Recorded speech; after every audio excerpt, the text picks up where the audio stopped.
Boa noite. Tudo bem com você? Eu sou o Ângelo e eu vim pregar o Evangelho para os evangélicos. O evangélico, ele é uma pessoa que acredita que porque ouviu o Evangelho uma vez, ele está salvo.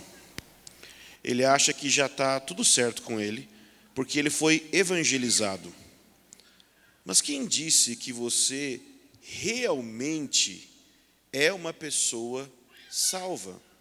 O que pode garantir para você que você realmente conhece a Deus? Então, essa noite eu quero tentar apresentar isso. Se você tem uma Bíblia, eu vou tentar apresentar para você usando 1 Coríntios capítulo 15, versículo 1 e 2. Vê se está funcionando aqui direitinho. Daí, ó. Perfeito. O que garante, gente, que você é salvo, hein?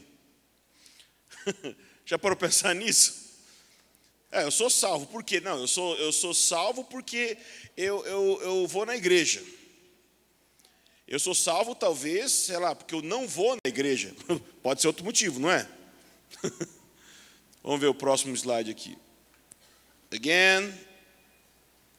Aí, ó, não ir na igreja. Porque tem gente que pensa assim, eu vou na igreja, então, eu nasci em berço cristão. Quem é que nasceu em berço cristão? Então, eu tenho procurado onde é que tem para vender esses berços que, quando meus filhos nascerem, eu queria muito que eles pudessem estar nascer num berço cristão. É uma coisa linda, uma coisa maravilhosa. Não existe berço cristão. Por quê? Porque você nasceu e precisava de Jesus sendo criança, mas tem gente que não vai na igreja, que pensa assim, não, esse negócio de igreja não é comigo não. Que crente é muito hipócrita, crente é, sei lá. Então, eu acredito que você tem que refletir. Achou aí 1 Coríntios 15? Eu botei numa versão chamada NVT. Eu não sei se é uma versão que vocês usam aqui, mas é uma versão mais simples para entender a Bíblia. Vocês usam essa versão? Usam? Não usam? Não conhecem? Nova versão transformadora? É a versão boazinha, mais ou menos.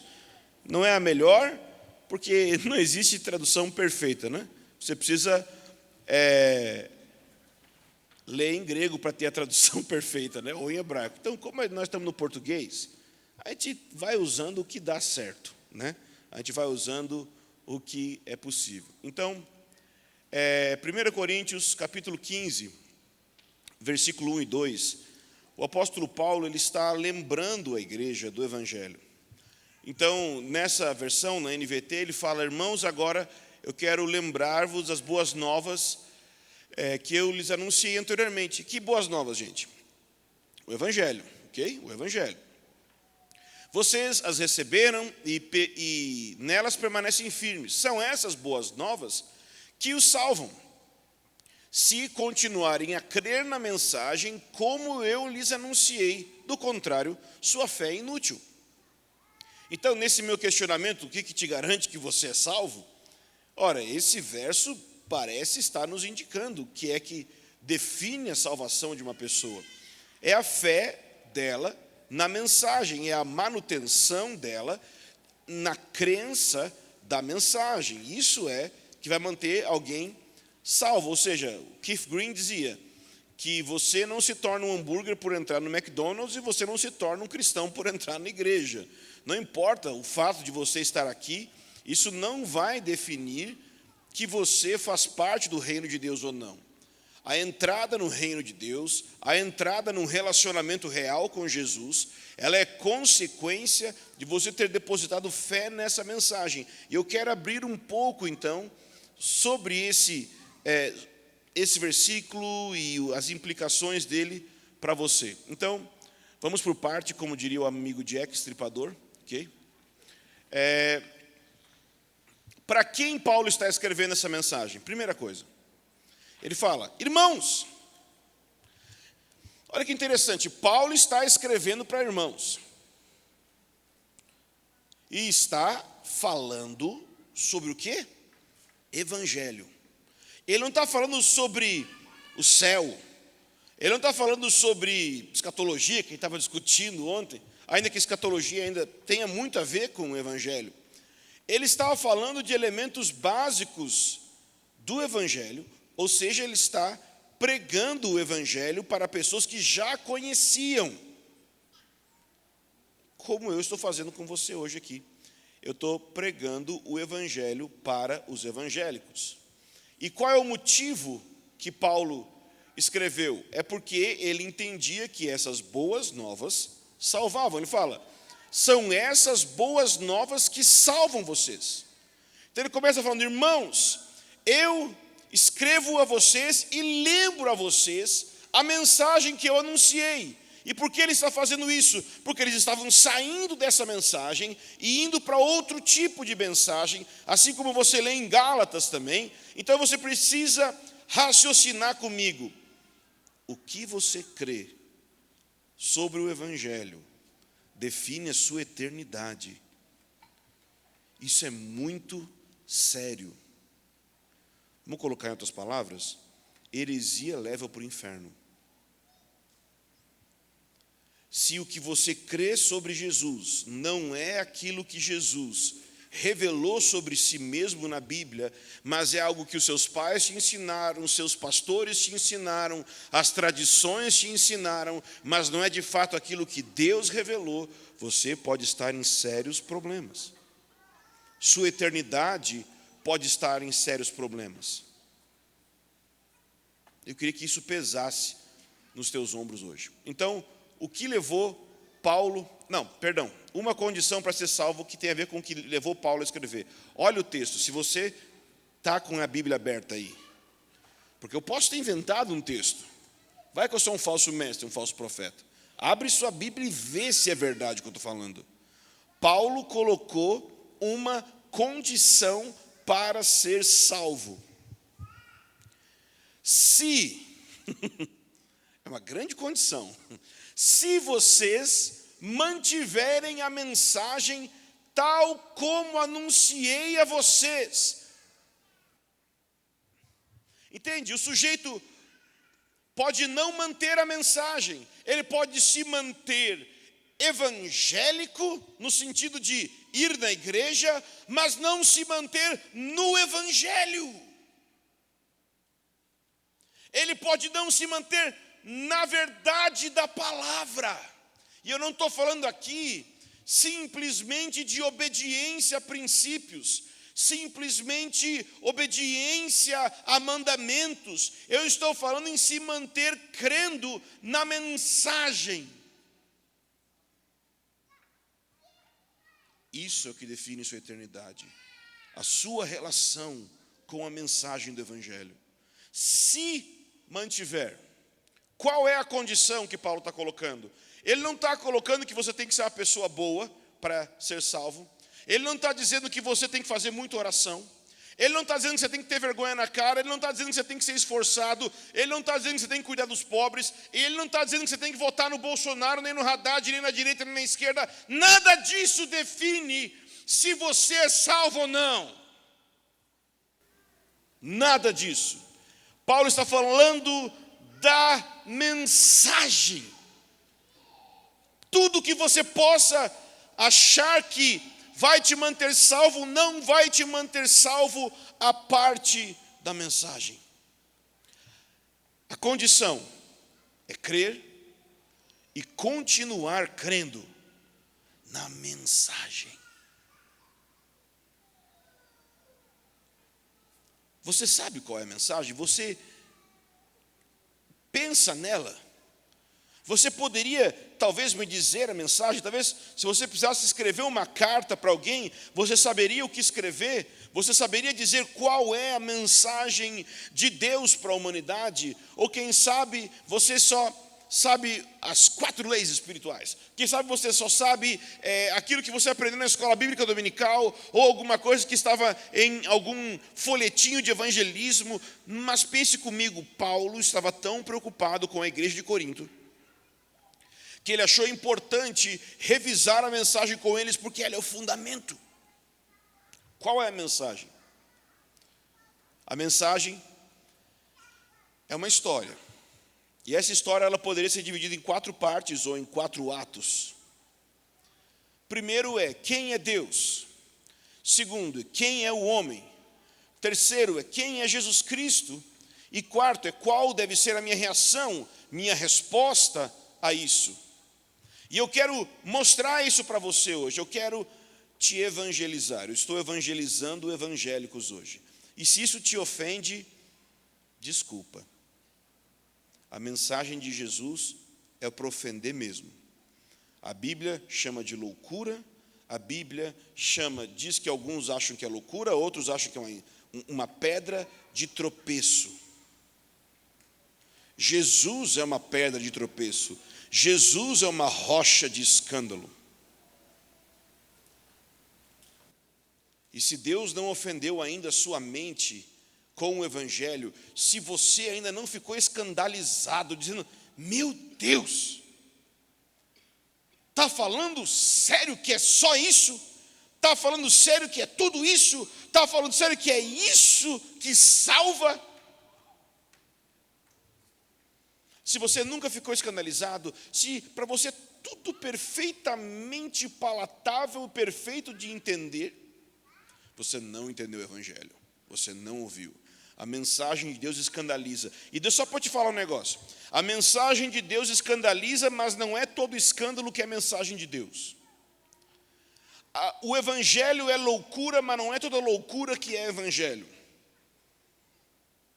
Que o sujeito fala, não, que Deus escolheu as coisas loucas. Não, as coisas loucas para os filósofos gregos, que eram caras de alto nível de intelectualidade. Não é um sujeito, porque esse é o contexto que Paulo está falando de Coríntios. Sujeito simplesmente falar bobagem e dizer que, loucura. No caso, isso não é evangelho, ok? Então, primeiro, quem é Deus? Porque, assim, gente, vamos lá. A.W. Tozer, você não conhece? Conheça, compre o livro dele, O Conhecimento do Santo. Ele fala na introdução do seu livro, que aquilo que vem à sua mente quando você pensa sobre Deus é a coisa mais importante da sua vida. Porque vai definir quem você é, para onde você vai. Quando a gente fala a palavra Deus, o que é que te vem à mente? Pensa. Quem é o Deus que seus pensamentos se conectam quando você pensa nele? Porque a idolatria não é simplesmente adorar uma imagem. A idolatria é a fabricação de imagens falsas que não correspondem ao Deus verdadeiro. Você pode ser um idólatra e não saber, porque o seu Deus pode ser simplesmente uma projeção da sua vontade, de quem você quer que Deus seja, e não o Deus que de fato existe na Bíblia, revelado na Bíblia. Será que o seu Deus é o Deus da Bíblia? É óbvio que aqui a gente não vai fazer uma exposição dos atributos de Deus, mas eu queria introduzir você ao conceito da pessoa de Deus. Deus é o Criador, Santo e Justo. Esses 3 atributos de Deus, eles formam a base para você compreender o que é o Evangelho de fato. Em primeiro lugar, Deus é o Criador. Vamos lá, isso. O que significa Deus ser o Criador? Significa primeiro que Ele existe antes de você. Já parou para pensar nisso? Antes de tudo existir, o que é que existia? Antes de tudo existir, quando nem a existência existia,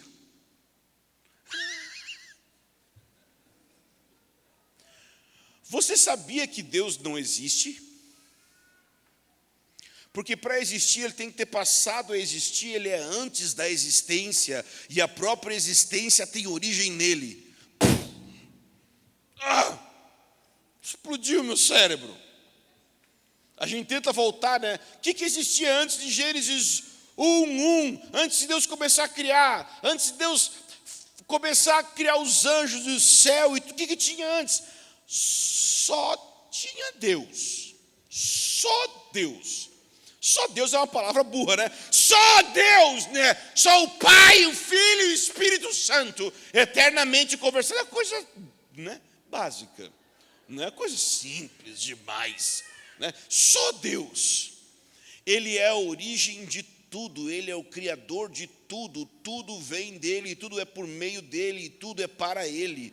E isso tem uma implicação muito séria. Qual? O Criador tem autoridade sobre aquilo que cria. Se eu pintei uma obra de arte, por exemplo, você escreveu uma música, sua, pois assim é Deus com você. Deus te criou. Ah, eu não creio que Deus me criou. E daí?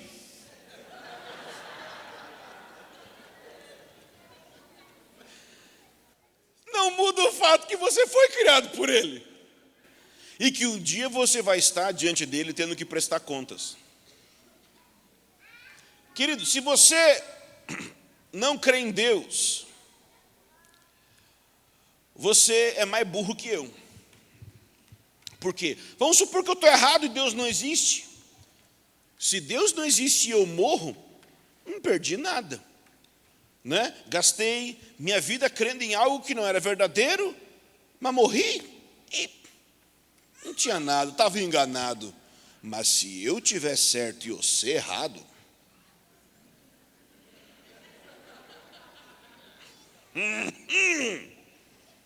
então assim, né? Entendeu? Você vai prestar contas um dia a Deus da sua vida. Sua vida foi dada por Ele. Ele é o Criador, Ele é a sua origem. Você não faz o que você quer com sua vida, porque Ele é o Criador. Mas Ele não é só o Criador, Ele é santo. Sabe o que significa santo? Santo significa separado. Separado do pecado e separado para Deus, em consagração a Deus. Então, quando você olha na Bíblia, quando algo era santificado na Bíblia, significa que ele era colocado exclusivamente para o serviço do culto a Deus, como o tabernáculo, como os móveis do tabernáculo. Deus é santo, amém? Mas, pensa comigo, hoje é culto de pensar, tá? Hoje vai pensar. Eu não sei como é que é nos outros cultos, mas eu sei como é que é nas igrejas por aí. Então assim, dizem que nas cruzadas, os cruzados eram batizados, mas eles deixavam a espada para fora da água, que dizia, eu sou de Cristo, mas minha espada não. Os evangélicos batizam e deixam o cérebro para fora da água, ok? Eu sou de Jesus, mas pensar não é comigo não. A gente vai vender livro nas conferências, eu não gosto de ler. Mas rapaz, Deus tem um livro e você não gosta de ler? Nossa religião é de um livrinho chama Bíblia Sagrada. Não gosto de ler. Cara, troca de religião. Nossa, e se tem que ler, tem que pensar. Então pensa comigo. Se ser santo é separado do pecado e ser consagrado a Deus, houve um momento onde não existia pecado. E Deus já era santo. Então, separação do pecado não é a maior definição de santidade. Santidade é melhor definido como sendo consagrado ou dedicado a Deus. Ok? Só tem um problema. Deus é dedicado para Ele mesmo?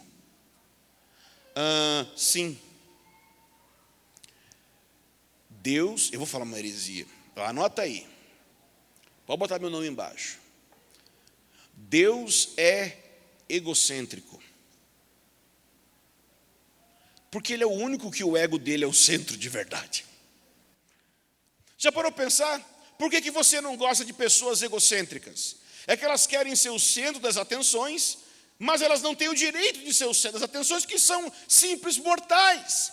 Mas Deus é o centro. Ego significa eu. Quem é o eu de Deus? Chama Yeshua, Jesus Cristo. O eu de Deus é o centro do universo. Deus é o único que o egocentrismo é a melhor coisa que poderia ter para nós. Mas nós não podemos ser egocêntricos, porque já tem um ego que é o centro, o próprio ego de Deus. Bum! Vai, pensa, vai processando. Deus é o centro de tudo. Deus é o centro dele mesmo. Até quando Deus te salva, a primeira coisa que ele tem em mente nem é o amor por você. Ele diz assim: não é por amor de vocês que eu faço isso, mas é por amor do meu próprio nome, diz o Senhor. Sabe, Deus vai te transformar muito, mas não é porque você é bonzinho, você é legalzinho, não. É porque o nome dele está sobre você. Então, você se andar de qualquer jeito pela rua aí, na sua empresa, no seu trabalho, envergonha o nome dele.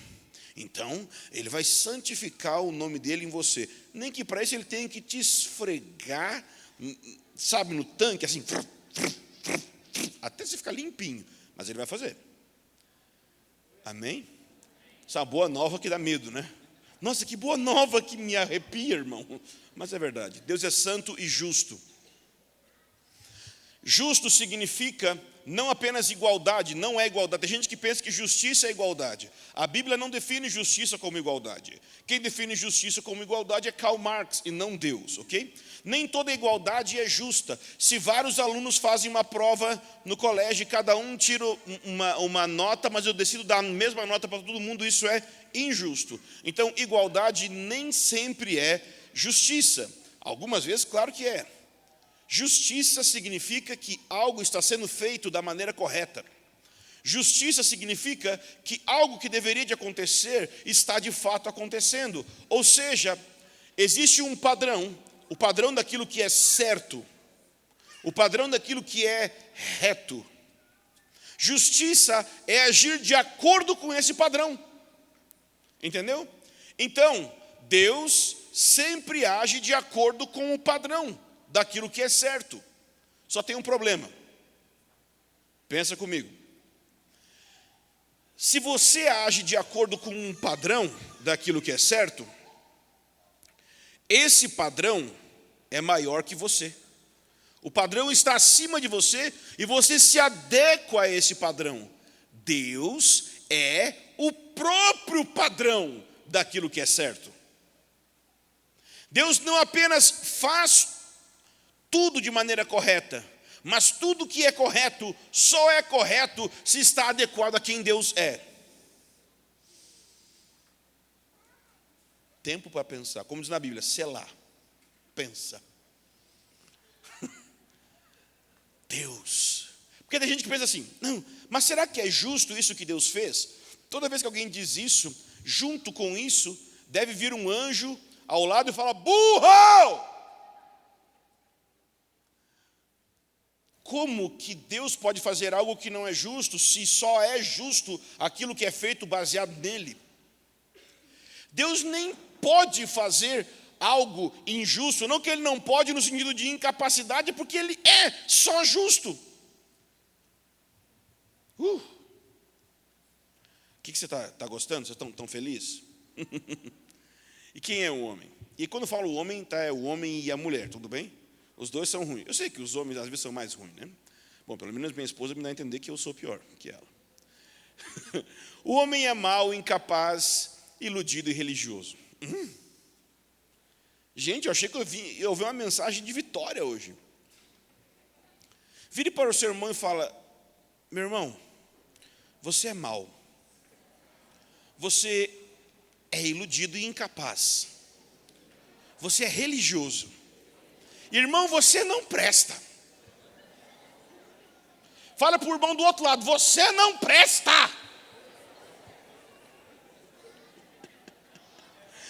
Você não vale nada, mas eu gosto de você. Isso é o que Deus fala para nós. Você duvida? Esse negócio de pessoa naturalmente boa é fachada. Não existe pessoa boa e pessoa má no mundo. Só existe diferença de áreas de maldade que a pessoa se especializa.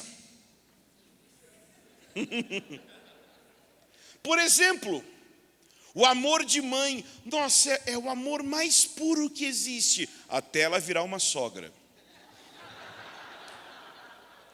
Aquele amor doador, de repente, vira um gancho. Não, pera aí! O amor mais belo pode ser assim. Alguém aqui teve que ensinar seu filho, pequenininho, aí os pequenininhos. Alguém teve que ensinar eles a ser desobediente, dizer, meu, dá! Alguém teve que ensinar para a criança isso? Não, tem que ter a vara para ensinar o outro lado. Eles já nascem com esse negócio ruim. Criança de peito, amamentando, quer controlar a casa. Quem é mãe sabe, quem é pai sabe. Gente, mas talvez eu estou louco, né? Talvez eu não estou falando de acordo com a Bíblia. É sério mesmo. O ser humano é mau. Gênesis 6:5, olha o que diz. Viu o Senhor que a maldade do homem se multiplicara sobre a terra e que toda a imaginação dos pensamentos do seu coração era má, continuamente. Meu Deus. Isso é escrito onde? É no livro de Deus. É a opinião dele sobre você. E no caso sobre o pregador também. Toda a imaginação dos seus pensamentos, tipo, tudo que está passando por dentro. É só mal continuamente. Não, irmão, mas tanta coisa boa já aconteceu na minha vida. Graça de Deus. Mas por você mesmo. O homem é mau. O ser humano é mau e incapaz. Que tem gente que pensa assim, não, tudo bem, irmão, eu sou mau, mas eu vou dar um jeito. Eu vou dar uma melhorada. Segunda-feira eu começo a emagrecer. Faço dieta. Que tem isso, né? Assim como tem vigilantes do peso, né? Tem também domingo de ceia. É o crente falando, eu prometo que agora eu volto a ler a Bíblia, Deus. Eu prometo, o cara nunca veio na igreja, só veio no domingo de ceia. Eu prometo que eu vou andar na linha, Senhor. Eu vou, agora vai. Foi? Gente, eu sou especialista em Gênesis 1, 2 e 3, porque eu já prometi para Deus tantas vezes que eu ia ler a Bíblia de novo, inteira, do início ao fim, que eu já reli umas 40 vezes Gênesis e nunca cheguei lá no fim. Não, já cheguei algumas vezes, mas, gente, eu já fiz tanta promessa para Deus. A gente é iludido, a gente acha que pode melhorar. Olha o que a Bíblia diz. Será que o etíope pode mudar a sua pele ou o leopardo as suas pintas? É uma pergunta retórica. Não. Assim também vocês não são capazes de fazer o bem. Você não é capaz. Mas, sabe, não só isso. Tem um problema pior, que é, você não acredita em nada do que eu estou falando. Você é iludido, você não acha que o que eu estou falando é verdade. E eu estou usando essa passagem aqui de Êxodo, olha só. Veio Moisés e chamou os anciãos do povo e expôs diante deles todas estas palavras que o Senhor lhes tinha ordenado. Então todo o povo respondeu a uma só voz e disse, vocês podem repetir, falar isso comigo? Tudo que o Senhor tem falado, faremos. Vamos lá? Tudo que o Senhor tem falado, faremos. Eles fizeram? Mas a gente acha que consegue. A gente, rapaz, Moisés subiu mas que Moisés está subindo, passa um tempo lá, eles fazem um bezerro de ouro lá embaixo. Nós é igualzinho. A gente acha que vai fazer tudo que o Senhor falou. A gente está iludido. Eles não fizeram, e você também não. Mas sabe, esse não é o maior problema. Deus, ele resolve esse problema muito fácil. A resolução desse problema é a lei dele. Deus enviou a sua lei para expor o pecado. Deus enviou a sua lei para mostrar que o pecado é pecado. Então, em Gálatas 3, qual é o propósito da lei? Paulo está perguntando, ele está dizendo, foi acrescentado por causa das transgressões. Em Romanos 7 diz, que diremos a lei é pecado? De maneira nenhuma. De fato, eu não saberia o que é pecado a não ser pela lei. Ou seja, por que Deus enviou a lei? Claro, tem muitos motivos, mas um motivo básico. Deus enviou a lei para mostrar que o pecado é pecado. Para definir e mostrar o que é pecado. Ou seja, para Deus, você ser mau, incapaz e iludido não é um problema. Por quê? Porque ele tem a lei dele para mostrar para você quem você é e deixar de ser iludido. Parar de acreditar que você é bom. A questão é o seguinte: para resolver o problema de alguém se achar bom, basta exigir obediência real. Porque a gente fala, não, eu não sou mal que nem ele está falando ali. É mesmo? Não, porque Deus conhece meu coração. Esse é o problema. Deus conhece e você não. Basta exigir obediência real aos mandamentos de Deus que a gente vai ver quem é quem. Ou seja, corta o papo furado. Obedeça a lei. Vamos ver se você consegue. Que aí vai acabar essa conversa de quem é melhor que quem. Você não se acha mal, você se acha bonzinho, você se acha legalzinho, você pensa assim, não, até talvez sou um pouco ruim, mas minha vizinha,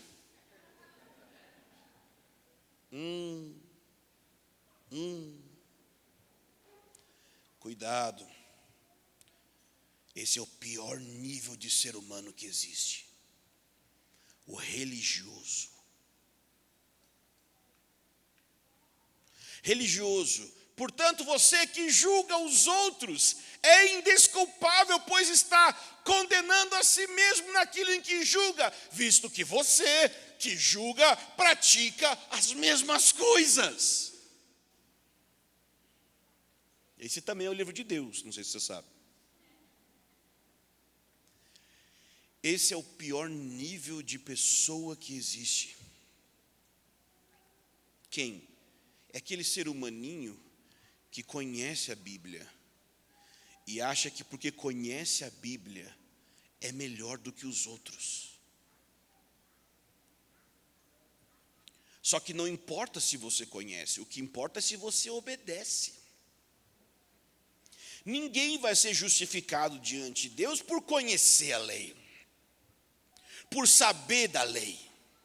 A questão é se você pratica ela, se você obedece os mandamentos dele. Ou seja, corta o papo furado. Vamos falar sério. Você não presta e é verdade. A piada era mortal. É o nome de um gibi do Coringa.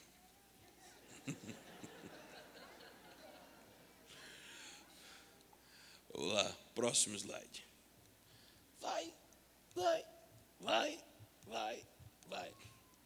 Esse contorno está religioso. Ih, gente, relaxa. Vocês estão muito... Parece que tem alguma tensão no ar. Nossa, está todo mundo tão bem. Estou falando só coisa boa. Palavra de bênção. Olha o religioso, é o pior nível de depravação que existe. Por quê? Ele usa a lei, ok, que deveria de condenar ele, ou seja, deveria de deixar ele mal. Sabemos que tudo o que a lei diz, ela diz para os que estão debaixo dela. E olha esse versículo, irmão. Esse versículo, sabe, é daquele de caixinha de promessa. Claro. Para que toda boca se cale.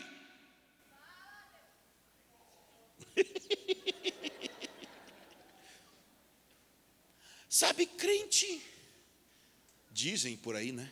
Que crente não bebe nem fuma, mas faz uma fofoca que é uma bênção, né? Pois então, a fofoca é possivelmente um dos indicativos de que se você morrer hoje, você vai para o inferno. Por quê? Porque você não teve um encontro com a verdadeira santidade da lei de Deus, que diz que Ele é tão santo que você, comparado com os outros, é igual. E, portanto, toda boca deveria de se calar. Ou seja, não tem o que eu falar. O contexto, Paulo está apertando os judeus, mas serve para a gente a mesma coisa.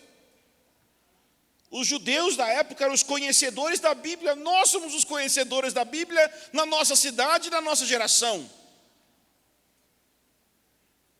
Eu deveria de estar em silêncio, no sentido de jamais ficar falando dos outros, porque quem sou eu para falar de outra pessoa? Alguém aqui já falou mal de uma pessoa numa área que ela tem um problema igual ao seu? Jamais. A gente só fala dos outros nas áreas que a gente não tem problema e daí a gente acha que é fácil vencer. Calma. Calma. Vai chegar teu dia. O religioso usa a cura de Deus como um veneno.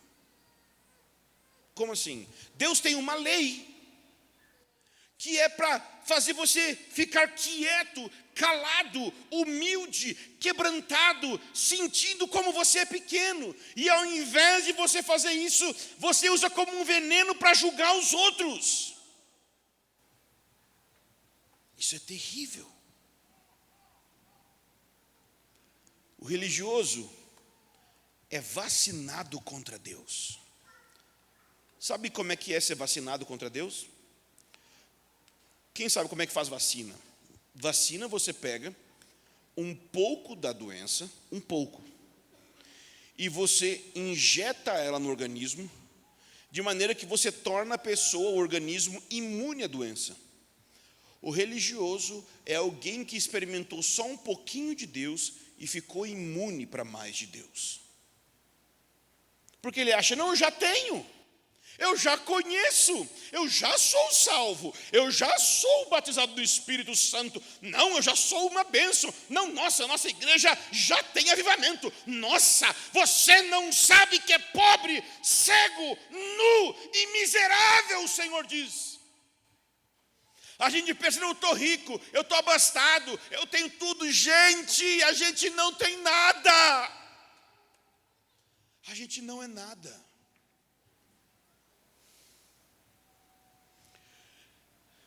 Se você acha que já tem tudo,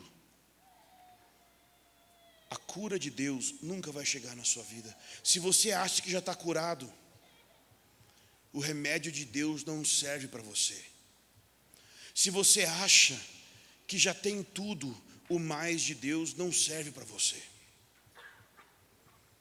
Se você está indo para o inferno, mas acha que é salvo, qualquer exortação para salvação não vai adiantar.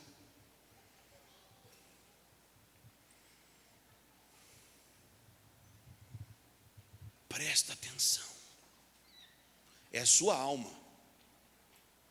É a sua alma que está em jogo na situação. Deixa eu voltar aqui. Se Deus é o Criador, santo, justo, e o homem é mau, incapaz, iludido, religioso, pensa na colisão dessas duas realidades. Imagina, Deus é como um caminhão, uma jamanta, um caminhão muito grande, com muita carga, descendo ladeira abaixo, e você está só esperando vir. A santidade dele, quando colidir com você, vai destroçar você, vai destruir você. E aí você fala assim: não, irmão, mas Deus é amor. É verdade, você está certo. Deus é amor, mas eu quero que você pense em algo. O que Deus deve fazer com uma pessoa como você e como eu, má desse jeito? Vamos pensar.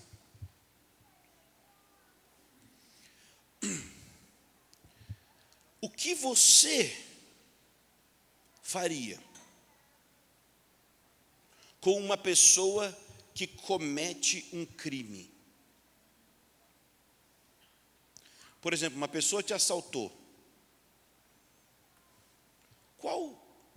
O que a justiça deve fazer? Não, eu sei que a gente quer o bem das pessoas, quer perdoar as pessoas, mas o que a justiça demanda que seja feito com alguém que roubou? Seja feito o quê? Punido, não é isso? Imagina,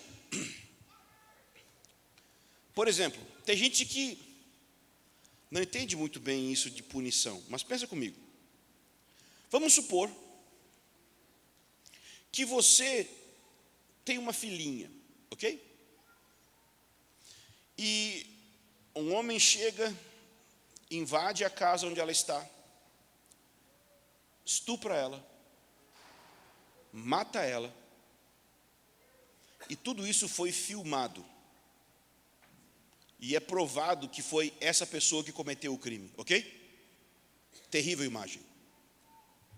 Agora vamos supor que o criminoso chega diante do tribunal e fala assim: juiz, é verdade, eu cometi todos esses crimes aí, é verdade, mas me perdoa aí. Se o juiz fala assim: nossa, está perdoado, pode ir. O que você faria com esse juiz?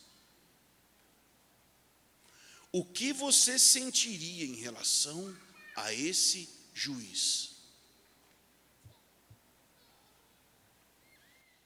Eu sentiria ódio profundo, porque esse juiz está cometendo uma injustiça. Agora pensa comigo, o Deus justo, que não comete injustiça alguma, nós continuamente chegamos para Ele e falamos: perdoa aí, Deus, me perdoa por favor. Mas vem cá, Deus não é dessa forma não. Eu quero te mostrar um versículo em Provérbios. Você já se perguntou quanto que o perdão de Deus é injusto? Olha esse versículo: justificar o ímpio e condenar o justo são coisas que o Senhor odeia. O que é condenar o justo? É condenar alguém que não tem crime algum, ok? É condenar alguém que não tem pecado algum. E o contrário também está escrito aí. Justificar o ímpio é perdoar alguém que cometeu pecados. Está dizendo que Deus odeia isso. Calma, isso está muito estranho. Vocês estão conseguindo pegar? Eu estou trazendo um grande problema aqui. Porque se Deus é justo, Ele não pode perdoar crimes, porque isso é injusto. Mas daí a gente pensa assim: não, mas espera aí. Por que Deus, não sei se você já ouviu falar numa doutrina que tem na Bíblia chamada inferno, tá? Mas por que Deus vai me mandar para o inferno eternamente? Se eu só cometi um adultério por 10 anos, por que milhões de anos condenado ao inferno se eu só cometi um adultério por 10 anos? Pensa comigo, um estupro cometido em 3 minutos é condenado só a 3 minutos de prisão? Não. No nosso contexto a pena é sempre maior. Mas vamos pensar em outra coisa. Vamos supor que me desse na louca, eu descesse aqui e desferisse um soco em vosso nariz, amado irmão. Eu poderia ter problema na justiça, com a polícia e tudo mais? Claro, vou ser processado, posso ser processado. Se eu fizesse o mesmo no nariz do Bolsonaro, meu problema seria maior ou igual que eu teria com você? Bem maior. Porque a dignidade da pessoa ofendida vai definir a pena do ofensor. Qual é o tamanho da dignidade de Deus? O quanto será que os teus pecados ofendem Ele? Ele precisa te mandar eternamente para o inferno, porque Ele é justo. Não é porque tem um pecado maior que o outro, simplesmente. Existem realmente pecados que, diretamente olhando, parecem ser mais hediondos que outros.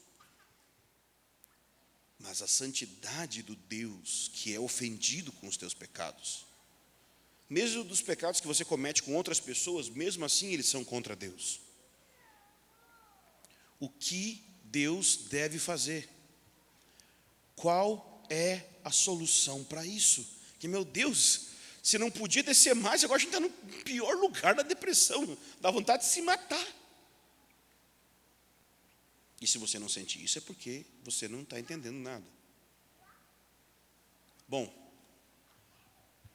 1 João 4,10 diz assim: nisto está o amor, não em que nós tenhamos amado a Deus, mas em que Ele nos amou a nós, e enviou seu Filho, para propiciação pelos nossos pecados. O que é propiciação?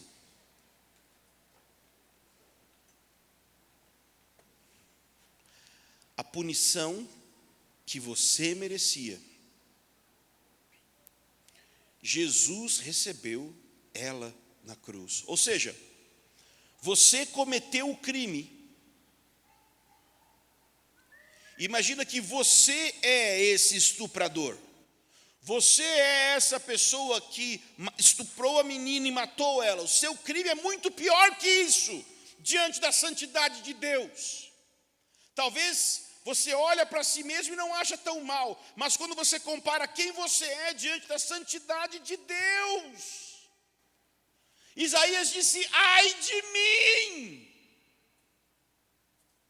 Diante da santidade de Deus, você só merece uma coisa: a ira de Deus sobre você. Tem gente que fala que o inferno é a ausência de Deus, talvez seja, mas eu penso que o inferno é a presença de Deus irado, porque o fogo do inferno é o fogo de Deus. Não é um fogo de outro lugar, é o fogo do ódio, e não é simbólico, é o fogo do ódio de Deus contra tudo que é mal. E eu e você merecemos esse lugar, porque nós nos rebelamos contra Deus, porque nós odiamos a Deus, porque a gente não quer nada com Ele. Mas na cruz, essa punição que você merecia receber, Jesus recebeu. Jesus foi punido com a punição que você merecia. Propiciação significa sacrifício que afasta a ira. Toda a ira que Deus tinha contra você, Ele derramou sobre Jesus. A cruz não é bonita, a cruz é terrível, porque a coisa mais terrível do mundo aconteceu lá. Pensa comigo, se um cristão, quando peca, já sente mal, já sente tristeza, o que será que Jesus sentiu? Porque você acha que simplesmente a dor física foi o pior? E a dor psicológica de alguém que nunca cometeu pecado, sentir todo o teu pecado vindo sobre ele? Jesus nunca cometeu pecado, mas a Bíblia diz que aquele que não tinha pecado, Deus o fez pecado por nós, para que nele pudéssemos ser feitos justiça de Deus, segundo Coríntios 5, 21. Ele nunca pecou, mas ele sentiu na pele, na alma, a realidade do pecado. A loucura do abusador e a depressão do abusado na alma dele.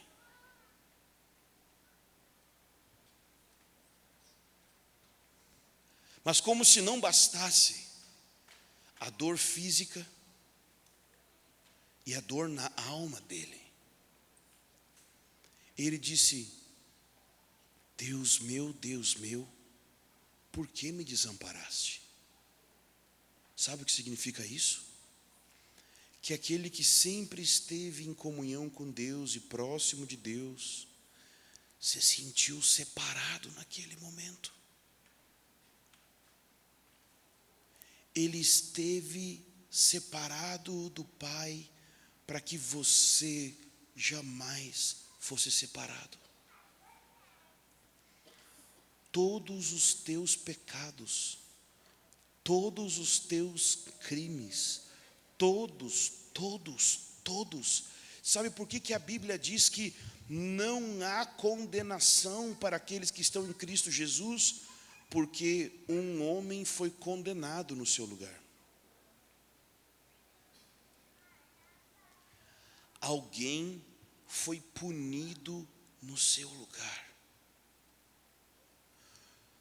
Toda a dívida que você poderia ter contra Deus, Deus contra você, foi rasgada na carne de Jesus Cristo. Naquele momento, Deus fez exatamente o que queria. Por quê? Porque Deus é justo e Ele precisa punir os teus pecados. Mas Deus é amor e Ele sabia que se te punisse, Ele ia te destruir e você jamais iria continuar existindo. Então se levanta a dúvida, vai ser mais amor ou mais justiça? E na cruz, o amor e a justiça se beijaram.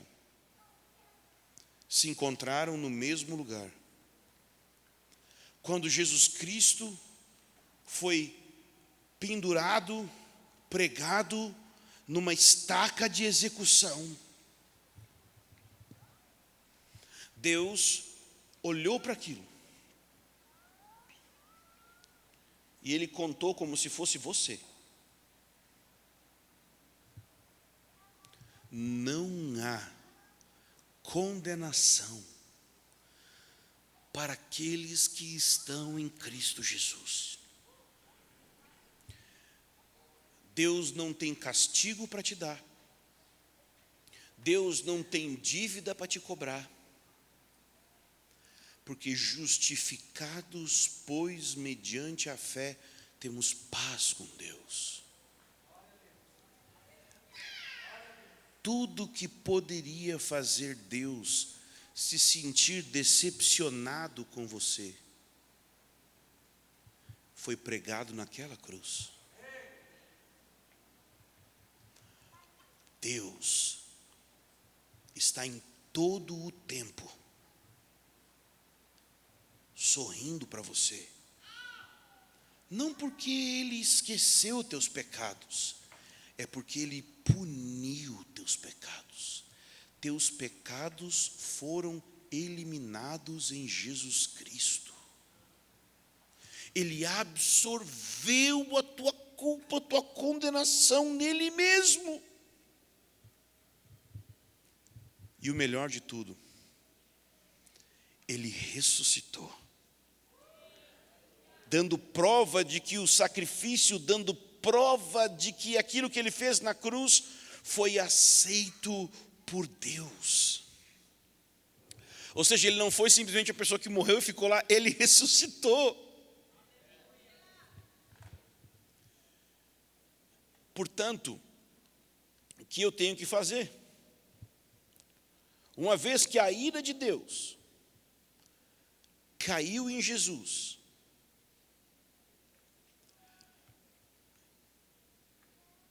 o que eu devo fazer? Diante de tudo isso, qual é a resposta que eu tenho que dar? Primeiro, abandona o pecado. Vira as costas para isso. Isso não tem mais sentido. Jesus já foi punido por isso. Abandona isso, só está te destruindo. Você não quer isso. Esse seu desejo é um engano. É uma loucura. Você é uma nova criatura. Você não quer isso. Seja quem você é. Quem eu sou? Nova criatura em Cristo Jesus. O pecado não tem nada a ver com você. Santidade tem tudo a ver com você. Vira as costas para o pecado e não confie mais em você. Porque esse é o centro do problema. A gente se acha muito, a gente se gosta muito. Para de confiar em você. Confia só em Jesus. Essa é a mensagem. Vamos ficar em pé.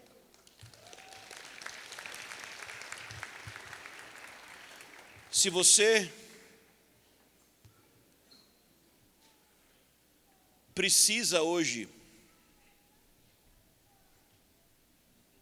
correr para Jesus, não importa se você é evangélico, se você não é evangélico, não importa se você foi, não importa se você é pastor, não importa nada. Se você quer assumir que você não presta, que você sabe que Deus é santo e que você merece ser esmagado debaixo da ira dele, mas você sabe também que Jesus foi esmagado debaixo da ira dele por você, e você quer abandonar o pecado, você quer virar as costas para esse estilo de vida, para esses relacionamentos pecaminosos, para essa mentalidade errada, e você quer parar de confiar em si mesmo e confiar só em Jesus para ser perdoado, para ser transformado, para ser diferente. Se você quer assumir para todo mundo, eu não presto, mas Deus me ama a tal ponto de sacrificar o seu filho, e eu não quero dar as costas para essa graça, para esse amor, eu quero dar as costas para o pecado que está me destruindo, e eu quero correr na direção de Jesus. Se você quer essa salvação, não ser evangélico, não, é ser cheio de Deus. Se você quer isso, vem aqui para frente como um sinal, dizendo, eu quero assumir para todo mundo que eu não presto, e eu quero assumir que eu sei que Deus morreu por mim, e eu quero que Ele me toque. Espírito Santo, gera arrependimento de pecados aqui nesse lugar. Pai, eu te peço agora, Senhor,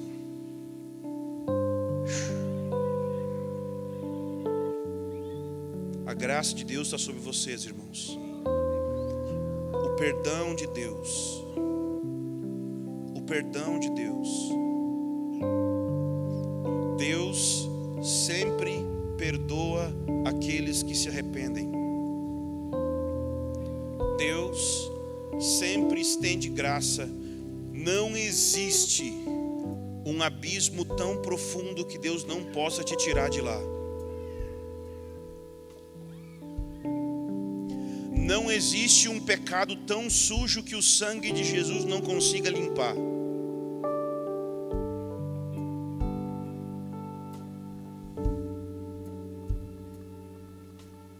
Espírito Santo, eu peço agora que você toque meus irmãos, toque os meus amigos aqui.